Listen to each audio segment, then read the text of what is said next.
semuanya, perkenalkan nama saya Novita Deyanti Manulang dengan NIM 0801112823280553. Di sini saya memenuhi proyek mata kuliah Matematika Keuangan mengenai review jurnal internasional yang berhubungan dengan matematika keuangan. Sebelumnya, saya berterima kasih kepada dosen mata kuliah Matematika Keuangan, Ibu Indrawati MSI.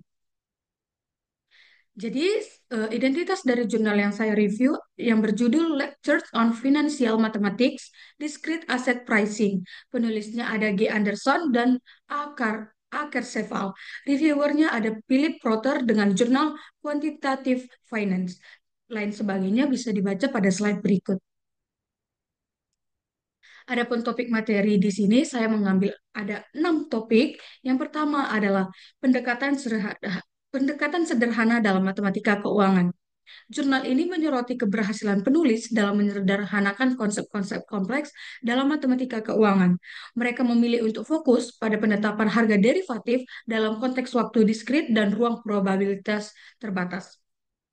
Dengan mengurangi kerumitan matematika yang seringkali membingungkan bagi mahasiswa, penulis dapat menekankan hubungan antara model matematis, dan ekonomi yang mendasarinya.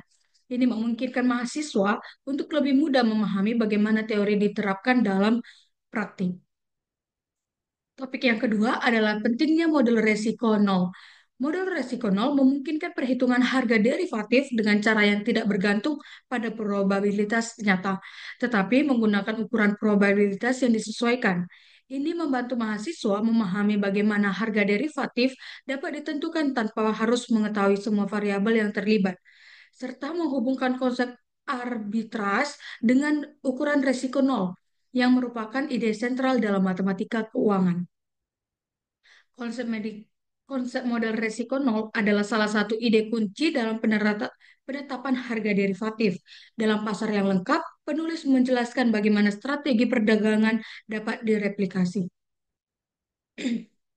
Yang ketiga adalah interdisipliner dalam matematika keuangan. Jurnal ini mencatat tantangan dalam mengajarkan subjek ini kepada mahasiswa sarjana, mengingat banyaknya prasyarat yang diperlukan, seperti kalkulus stokastik dan teori probabilitas.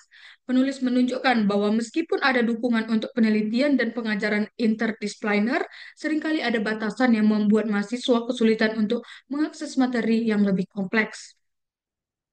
Matematika keuangan adalah bidang yang interdisipliner, menggabungkan elemen dari matematika, statistik, dan ekonomi. Yang keempat adalah relevansi pasca krisis keuangan 2008, di mana krisis keuangan 2008 ini menunjukkan pentingnya pemahaman yang lebih baik tentang model keuangan dan resiko. Dengan meningkatnya permintaan untuk profesional yang terampil dalam analisis risiko dan penetapan harga derivatif, pendidikan dalam matematika keuangan menjadi sangat relevan.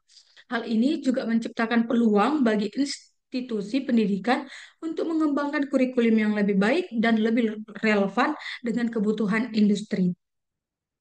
Jurnal ini mencatat bahwa minat terhadap matematika keuangan tetap tinggi, bahkan setelah krisis keuangan 2008. Yang kelima adalah tantangan dalam pengajaran matematika keuangan.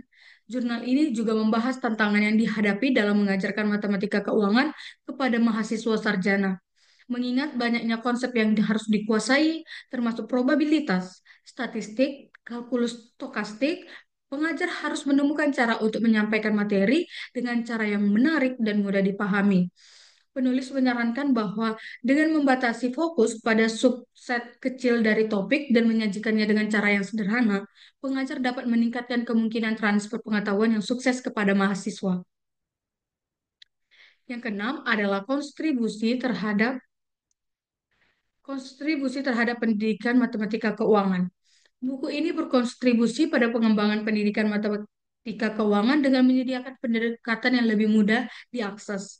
Dengan mengisi celah dalam literatur yang ada, buku ini memberikan sumber daya yang berharga bagi pengajar dan mahasiswa. Ini membantu memfasilitasi pemahaman yang lebih baik tentang konsep-konsep dasar yang diperlukan untuk studi lebih lanjut dalam matematika keuangan dan aplikasi praktis di dunianya.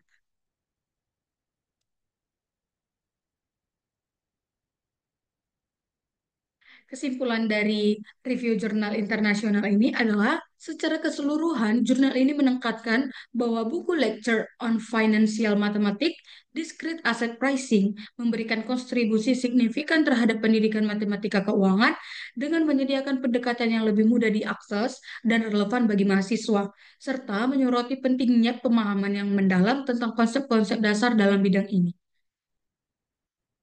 Sekian yang dapat saya berikan mengenai review jurnal internasional. Saya mohon maaf jika ada kesalahan. Saya mengucapkan terima kasih.